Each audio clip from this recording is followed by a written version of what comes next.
अस्सलाम वालेकुम viewers, today news के साथ मैं हूं Waqar Hussain. Australia cooperative housing society में इलेक्शंस कैंपेन का सिलसिला जारी है और इसी सिलसिले में खालिद परवेज साहब और कामरान शरीफ चौधरी साहब की जानिब से ब्लॉक में कॉर्नर मीटिंग का इनेकाद किया गया और इत्तेहाद ग्रुप के एजाज में शानदार इशाया का एहतमाम किया गया। इस मौका पर ग्रुप चेयरमैन मियां गजनफर इकबाल, उम्मीदवार बराए सदर कर्नल रिटायर्ड मुबीन सफदर जोड़ा, उम्मीदवार बराए जनरल सेक्रेटरी मलिक काशिफ, उम्मीदवार बराए फाइनेंस सेक्रेटरी यूनिक गजनफर मियां और उम्मीदवार बराए नाइब सदर अली मीर और सोसाइटी रिहायशियों की कसीर तादाद ने शिरकत करके अपनी अदम दिलचस्पी और इत्तेहाद ग्रुप पर एतमाद का भरपूर इजहार किया। ग्रुप चेयरमैन मियां गजनफर का कहना था कि गुज़श्ता 3 साल में सोसाइटी में होने वाले बेहतरीन मंसूबे और इक़दामात इत्तेहाद ग्रुप की अवामी खिदमत का मुंह बोलता सबूत हैं। सिक्योरिटी, स्ट्रीट लाइट्स, कुशादा सड़कें हमारे बेहतरीन मंसूबों की अक्कासी करते हैं। सदारती उम्मीदवार कर्नल रिटायर्ड मुबीन सफदर जोड़ा का कहना था कि हमने सियासी नहीं बल्कि अवामी खिदमत के 3 साल मुकम्मल किए हैं। जब सोसाइटी के मामलात को संभाला तो सोसाइटी अदम माली मुश्किलात का शिकार थी। हमने अपनी अनथक मेहनतों से इसे इस बहरान से निकाला और इस सतह पर पहुंचाया जिसका ख्वाब यहाँ हर रहने वाले हर मेंबर ने देखा था। उम्मीदवार बराए जनरल सेक्रेटरी ने कहा कि बहुत से मंसूबों पर काम मुकम्मल किया।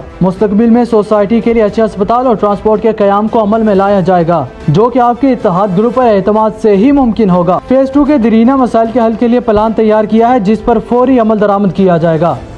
ये थी आज की ताज़ा तरीन अपडेट्स। इलेक्शंस की हर खबर से बाखबर रहने के लिए देखते रहिए टुडे न्यूज़। वकार हुसैन को दीजिए इजाज़त। अल्लाह हाफिज।